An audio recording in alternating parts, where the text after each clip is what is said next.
ಬರ್ತಾ ಇದೆಯಾ?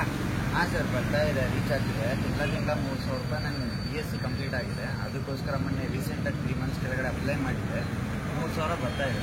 ಮನೆ ಕಡೆ ಸ್ವಲ್ಪ ಅಮೌಂಟಿನ ಪ್ರಾಬ್ಲಮ್ ಇತ್ತು. ಅದಕ್ಕೋಸ್ಕರ ನಾನು ಕಂಪ್ಯೂಟರ್ ಕ್ಲಾಸ್ ಡ್ರಾಪ್ ಮಾಡಿದ್ದೆ. ಅದನ್ನ ನಾನು ಕಂಟಿನ್ಯೂ ಮಾಡ್ಕೊತ ಹೋಗ್ತಾ ಇದ್ದೀನಿ. ಮತ್ತು ನಿಮ್ಮ ಅಮ್ಮರಿಗೆ 2,000 ರೂಪಾಯಿ ಬರ್ತಾ ಇದೆಯಾ? ಗೃಹಲಕ್ಷ್ಮಿ ಯೋಜನೆ ಬರ್ತಾ ಇದೆಯಾ? ಇಲ್ಲ ಸರ್, ಅದು ಕಂಟಿನ್ಯೂಸ್ ಆಗಿ ಬರ್ತಾನೆ ಇದೆ. ನೆಕ್ಸ್ಟ್ ನಾನು ಬರೋ ಅಮೌಂಟಿಂದ ನಮ್ಮಮ್ಮ ಏನು ಸಣ್ಣ ಪುಟ್ಟ ರೇಷನ್ ಇರಲಿ ಅಥವಾ ಹೆಚ್ಚು ಕಮ್ಮಿ ಏನೇ ಆಗಿರಲಿ ಮನೆಯಲ್ಲಿ ಮೇಂಟೆನೆನ್ಸಿಗೆ ಅಂತ ಅದಕ್ಕೆ ಮ್ಯಾನೇಜ್ ಮಾಡ್ತಾ ಇದ್ದೀನಿ. ಸವಲತ್ತುಗಳು ಕೊಟ್ಟಿದ್ದು ಯಾರು? ಇದು ಬಂದಿದ್ದು ಕಾಂಗ್ರೆಸ್ ಪಕ್ಷದಿಂದನೇ ಅಲ್ವಾ? ನೀವು ಯಾರಿಗೆ ವೋಟ್ ಹಾಕ್ತೀರಿ? ದಾವಣಗೆರೆಯಲ್ಲಿ ಮಾತ್ರ ಗೊತ್ತಿರೋದು ನಮಗೆ ಪ್ರಭಾ ಮೇಡಮ್. ಯಾಕೆಂದರೆ ಡಾಕ್ಟ್ರೇಟ್ ಆಗಿದೆ, ಡಾಕ್ಟರ್ ಕಂಪ್ಲೀಟ್ ಮಾಡಿದ್ದಾರೆ. ಏನು ಫೆಸಿಲಿಟೀಸ್ ಬೇಕು ಅಂತ ಗೊತ್ತಿದೆ ಕೂಡ. ನಮಗೆ ಬೇಕಾಗಿರೋದು ಬಟ್ಟೆ, ಊಟ, ಆರೋಗ್ಯ.